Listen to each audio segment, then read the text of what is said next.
শিশুক কফ চিৰাপ দিয়াৰ ক্ষেত্ৰত কেন্দ্ৰই জাৰি কৰিছে নিৰ্দেশনা। এই সতৰ্কবাণী দিয়াৰ সময়তে শিশুসকলৰ মাজত বৃদ্ধি পাইছে RSV সংক্ৰমণ। ইয়াৰ লগতে দেখা গৈছে মেটানেমো, ইনফ্লুৱেঞ্জা বি, এডিনোভাইৰাছ আদি। চৰকাৰী আৰু বেচৰকাৰী চিকিৎসালয়ত ভৰ্তি কৰা শিশুসকলৰ ভিতৰত এই ভাইৰাছত আক্ৰান্তৰ সংখ্যা সৰ্বাধিক। বিশেষকৈ পশ্চিমবংগত বেছিকৈ শিশুসকল এই ভাইৰাছত আক্ৰান্ত হোৱা দেখা গৈছে। SSKM, Kolkata medical college, BC Roy national medical college, NRSত ভৰ্তি কৰা শিশুসকলৰ বেছিভাগে এই ভাইৰাছত আক্ৰান্ত।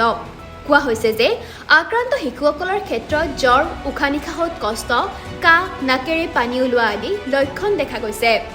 এবছৰৰ তলৰ শিশুৰ সংক্ৰমণৰ সম্ভাৱনা বেছি। বহু অভিভাৱকে শিশুৰ কাহ চৰ্দি হ'লে কফ চিৰাপ খুৱাই দিয়ে।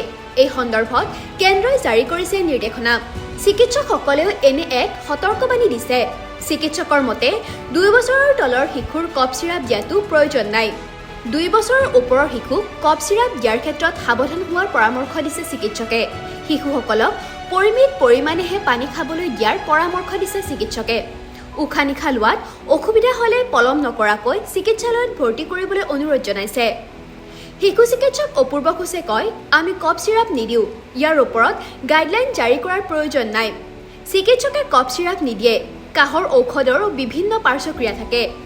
কিছুমানে হৃদযন্ত্ৰত প্ৰভাৱ পেলায়, কিছুমানে মগজুত প্ৰভাৱ পেলায়। যিকোনো বয়সতে কফ চিৰাপৰ প্ৰয়োজন নহয়। অৱশ্যে যদি শিশুটিৰ হাঁপানী থাকে তেন্তে হাঁপানীৰ ঔষধ দিব পাৰে। RSV ভাইৰাছ সন্দৰ্ভত শিশু চিকিৎসক অনিন্দ কুণ্ডুৱে কয়, RSV কোনো ধৰণৰ ভাইৰাছ নহয়। RSV সংক্ৰমিত হ'লে এণ্টিভাইৰেল ঔষধ দিয়াৰ প্ৰয়োজন নাই।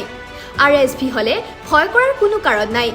যিসকল শিশুৰ চিকিৎসালয়ত ভৰ্তি কৰিবলগীয়া হয় তেওঁলোকে RSV পৰীক্ষা কৰাব লাগে।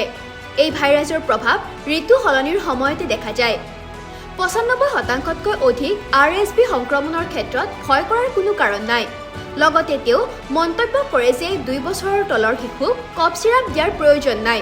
অৱশ্যে তেওঁ কয় যে 2 বছৰৰ ওপৰৰ লোকৰ বাবে চিকিৎসকৰ পৰামৰ্শতেহে কফ চিৰাপ ব্যৱহাৰ কৰিব লাগে। News desk report, TV9 Assam.